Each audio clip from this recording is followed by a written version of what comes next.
तो आज मैं जा रहा हूँ ज्ञान एवं मोक्ष की धरती बोध गया में। तो स्वागत है आपको मेरे नए व्लॉग में। मैं निकल गया हूँ सुबह सुबह बोध गया के लिए।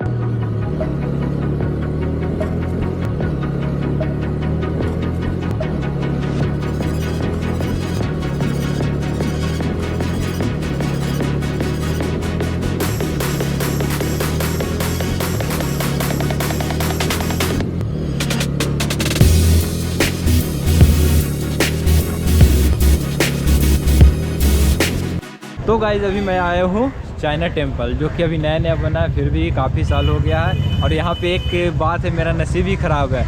जब भी मैं यहाँ आता हूँ तो ये टेम्पल बंद ही होता है, जो कि आज भी बंद ही है, जैसा कि आप देख सकते हैं। ये देखिए। तो गाइज ये टेम्पल खुलने का टाइम सुबह 8 बजे से 12 बजे तक है, और उसके बाद 12 से 2 बंद रहता है और 12 से 5 फिर खुलता है। रविवार और बुधवार को एक टेम्पल बंद रहता है। तो अभी यहाँ से निकलता हूँ, वापस आऊँगा 2 बजे के बाद, टाइम मिला तो। अभी चलता हूँ मेन टेम्पल महाबोधि टेम्पल। तो अभी चाइना टेम्पल के बाद हम लोग निकल चुके हैं महाबोधि टेम्पल के लिए, जो कि यहाँ का मेन टेम्पल है। वहीं पे भगवान बुद्ध का ज्ञान की प्राप्ति हुआ था। तो वहाँ से 1 से 1.5 किलोमीटर के आगे है मेन टेम्पल महाबोधि टेम्पल। और यहाँ पे एक पार्क था, माया सरोवर पार्क। तो अभी मैं जा रहा हूँ 80 फीट, जहाँ पे बुद्ध भगवान की प्रतिमा है। और मेन टेम्पल से ये 2 किलोमीटर के आसपास है। ये सब एक ही जगह पे, चाइना टेम्पल, मेन टेम्पल, जितना भी बोध गया टेम्पल है, सारा एक ही रेंज में है, 2 किलोमीटर 4 किलोमीटर के आसपास। तो ये भी बहुत ही सुंदर टेम्पल है, और यहाँ बड़ा सा विशाल सा बुद्ध भगवान का प्रतिमा है। तो यहाँ पे अपना गाड़ी को पार्क करने के बाद निकल चुका हूँ 80 फीट के लिए।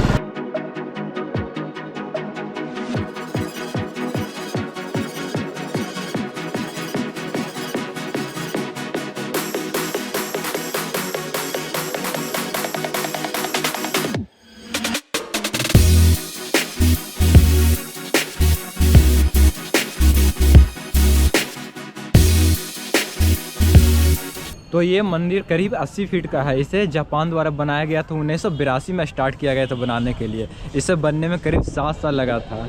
और यहाँ का ये बोध गया का सबसे बड़ा प्रतिमा है बुद्ध भगवान का। यहाँ पे मस्त है यार, मस्त है। तो यहाँ पे जो ये सब स्टैचू दिख रहा है इधर पे, ये सभी बुद्ध भगवान के शिष्य थे, जो कि 10 स्टैचू है, दोनों साइड में 5-5। तो ये जो प्रतिमा बना हुआ है, इसके अंदर रूम के जैसा अंदर ऊपर जाने का सीढ़ी बना हुआ है।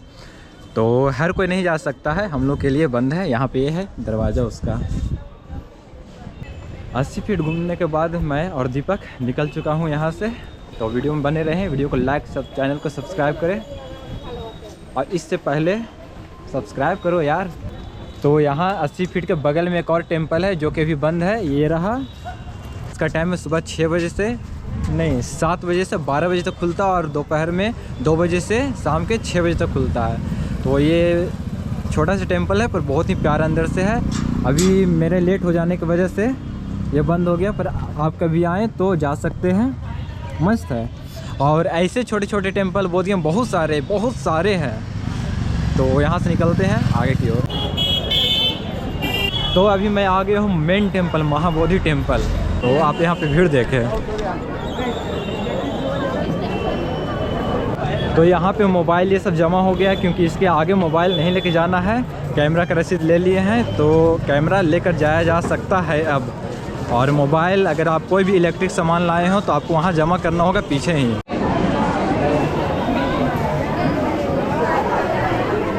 तो यहाँ पे चेक होने के बाद आगे निकल गया हूँ, दीपक पीछे है। हाँ, तो बहुत ही ज़्यादा यहाँ पे सिक्योरिटी टाइट रहता है, क्योंकि इस मंदिर पे बहुत बार हमला हो चुका है। इस वजह से यहाँ का जो सिक्योरिटी है बहुत ही ज़्यादा हार्ड हो चुका है। पर किसी को आने में कोई दिक्कत ना हो, उसके लिए भी पूरा सेफ्टी किया गया है। भीड़ बहुत ही ज़्यादा है।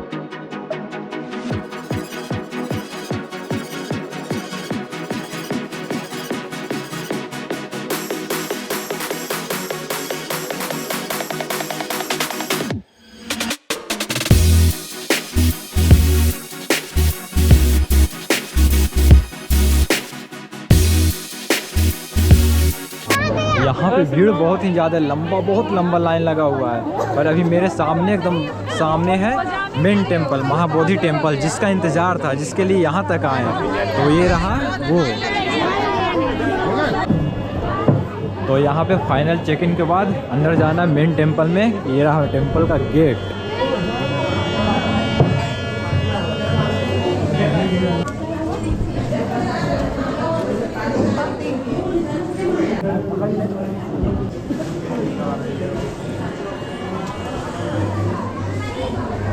तो मेन टेम्पल से दर्शन करके बाहर आ चुका हूँ। तो दर्शन करने के बाद मंदिर का परिक्रमा करने निकल चुका हूँ। दीपक पीछे पीछे परिक्रमा कर रहा और यहाँ पे एक अलग ही ऑरा है, इनर्जेटिक।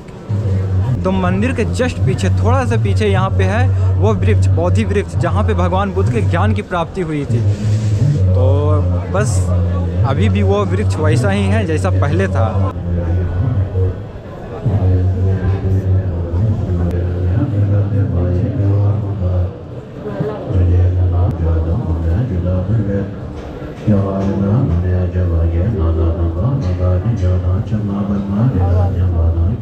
यहाँ पे सर टिकाने के बाद इतना सुकून, माइंड एकदम फ्रेश हो गया। ऐसा लगा जैसे कि मेरे माइंड में कोई रिफ्रेशर लग गया हो। तो माइंड एकदम फ्रेश, और अभी तक ये वैसा ही है जैसा पहले था। यहाँ पर जो प्लेटफॉर्म है फूल पत्ती से सजाया गया स्थान है। यहाँ पर भगवान तीसरा सप्ताह बिताए थे। पूरा दिशा कर मुख करके पैर उठा के जैसे जमीन पर पैर रखते थे, धरती के अंदर से कमल का निशान में चिन्ह बन जाता था। यहाँ पर भगवान बोले 7 रात 7 दिन तक चक्रमन कहने का मतलब है चलती अवस्था में ध्यान करते थे मेडिसिन के, इसीलिए जगह को तीसरा चक्रमन। यहाँ पर बराबर फूल पत्ती से सजाते, पूजा करते, वंदना करते हैं। इस मंदिर की ऊंचाई 180 फीट है। 2 क्विंटल 89 किलो सोना थाईलैंड के महारानी ने गिफ्ट में दान दिया है, जो पे टॉप पर माथे पर क्लच करवे। 1 क्विंटल में 100 किलो, 3 क्विंटल में 11 किलो कम है, जो पे टॉप पर माथे पर क्लच। तो इस मंदिर की ऊंचाई 180 फीट है, चौड़ाई 50 फीट है। यह 3री शताब्दी में 261 ईसा पूर्व में कलिंग के युद्ध हुआ था। युद्ध के बाद इस मंदिर को सम्राट अशोक के द्वारा बनाया गया 2300 साल पहले। ये बोधि वृक्ष है जहाँ पर सिद्धार्थ गौतम 2600 साल पहले ध्यान करते मिलते। उस समय यहाँ पर कोई मंदिर नहीं था, यहाँ पर फॉरेस्ट जंगल था। या जंगल में बैठ के पीपल के पेड़ के नीचे नीरन्ना नदी के तट पर ध्यान कर रहे थे, मेडिसिन करते। उस समय यहाँ पर ध्यान करते मेडिसिन। वैशाख पूर्णिमा अर्धरात्रि दीन उदार को सिद्धार्थ गौतम से बुद्ध हो गए, पीपल के पेड़ से बोधि वृक्ष हो गया। तो बचपन के क्या था कि यहाँ से चलकर उस प्रतिमा को जा करके पैर छूना था आंख बंद करके, और जो इंसान ऐसा कर लेता तो उसके बहुत ही शुभ माना जाता था। तो मंदिर घूमने के बाद अभी मंदिर का परिसर घूमने के लिए निकल चुका हूँ मैं। बौद्ध भगवान जब तपस्या कर रहे थे ना, हाँ, तो आप बोला था शेष नाग करके ऐसे। अरे हाँ, नाग आया था। हाँ, तो वो भी बहुत ही इंटरेस्टिंग कहानी है। तो उसको जानने के बाद आपको और भी ज़्यादा मज़ा आएगा। वैसे पिछली बार जब हम यहाँ पे आए थे तो यहाँ का व्लॉग बनाए थे, जो कि अभी आपको दिखेगा ही, जाकर देख सकते हैं अगर आपके मन हो तो। अभी आई बटन पे उसका लिंक आ रहा होगा, तो उसे देखना ना भूलें। और इस बार उससे कुछ बेहतर, और उसमें भी कुछ अलग है, इसमें कुछ अलग है, तो आप उसे भी मिस ना करें और मेरे साथ बने रहें वीडियो में। चैनल को सब्सक्राइब और वीडियो को लाइक करें। तो यहाँ पे लोग बैठ करके ध्यान में लीन है, और कोई भी यहाँ पे आकर के ध्यान कर सकता है। बहुत ही ज़्यादा माइंड फ्रेश होता है यहाँ पे। ध्यान करने के बाद आपको माइंड एकदम रिलैक्स हो जाएगा। बोलो, स्पिरिचुअल फीलिंग।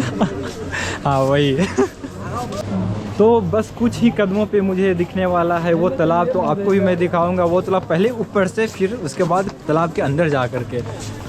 तो बहुत ही ज़्यादा सुंदर प्यारा सा जगह है ये। जब भगवान बुद्ध तपस्या में लीन थे तो उनके अंदर से 5 कलर निकला था, वही 5 कलर ये फ्लैग बना है। ये जो फ्लैग है तो उन्हीं के अंदर से वो जो 5 कलर निकला था वही फ्लैग बन गया। और ये रहा इस तालाब का सुंदरता, बहुत ही ज़्यादा सुंदर खूबसूरत है। तो ये तालाब का नाम है मुचलिंद सरोवर, और मुचलिंद जो नाम है, इस नाम से एक नाग था। इसका जो कहानी था वो बहुत ही इंटरेस्टिंग था। पहले उससे पहले आप ये देखिए, ये जो यहाँ पे स्तंभ दिख रहा है, तो जब हम छोटा थे तो इस स्तंभ पे कॉइन फेंका करते थे, और जब कॉइन उसके ऊपर चला जाता तो बहुत ही ज़्यादा खुश हुआ करते थे। तो अरे अभी भी फेंका जा रहा है कॉइन। तो क्या है कि ऊपर जा कर के कॉइन जल्दी रुकता नहीं, क्योंकि उसका ऊपर का स्ट्रक्चर है जो इस टाइप से है, तो ऊपर जा कर के नीचे आ जाता है।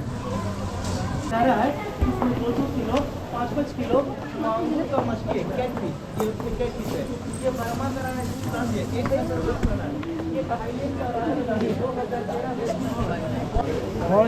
तो इस तालाब का क्या कहानी है, क्या है ना कि जब भगवान बुद्ध यहाँ पे जब उनको सिद्धियाँ प्राप्त हो गई थी, ज्ञान प्राप्ति हो गया था, तो 6ठा सप्ताह में बैठ कर ध्यान में लीन थे। उस समय बहुत ही तेज़ तूफान, आंधी, पानी आया था, जिससे बचाने के लिए इसी सरोवर से मुचलिन नाम का एक सांप था जो आया और भगवान बुद्ध के ऊपर एक छतरी बना दिया, जिससे भगवान बुद्ध पानी और तूफान से बच पाए थे। और वही प्रतिमा यहाँ पे बना हुआ है। तो सांपों का जो राजा था मुचलिंद नाग, तो वही सरोवर से आकर के उनकी रक्षा किया था तूफान और पानी से। यहाँ पे अगर आप आना चाहें तो यहाँ पे आने के बहुत सारे साधन हैं। अगर आप प्लेन से आते हैं तो एयरपोर्ट से यहाँ की दूरी करीब 15-16 किलोमीटर के आसपास है। अगर आप ट्रेन से आना चाहें तो आपको गैस स्टेशन पहुँचना पड़ेगा और गैस स्टेशन से इस जगह की दूरी करीब 17 किलोमीटर के आसपास है। बाकी आप रोड से बाई रोड भी आ सकते हैं, बस से भी आ सकते हैं। बस स्टैंड के दूरी करीब 15 किलोमीटर के आसपास है। तो आपको जो साधन सही लगे आप उस साधन से यहाँ पे आ सकते हैं और फिर यहाँ पे आ करके आप दर्शन कर सकते हैं, मंदिर परिसर घूम सकते हैं, मंदिर घूम सकते हैं और फिर बहुत ही प्यारा सा एहसास आपको जो यहाँ पे होगा।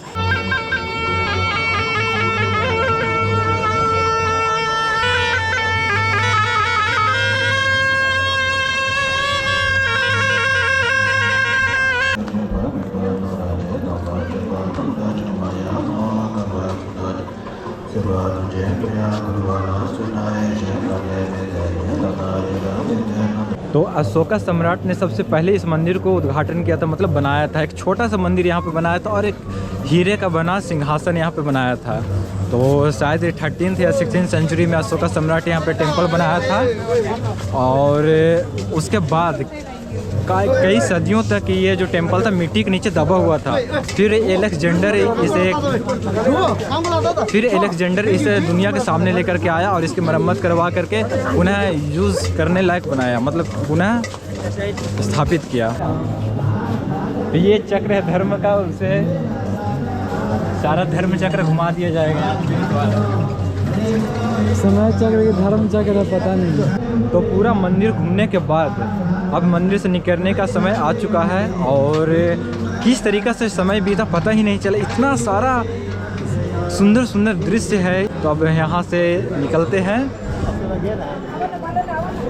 और अभी बच गया है चाइना टेम्पल, जो कि सुबह में जाने के बाद वो बंद था करीब 12 बजे के आसपास। तो मेन टेम्पल के पास एक और टेम्पल है, शायद जापान टेम्पल है। और ये रहा।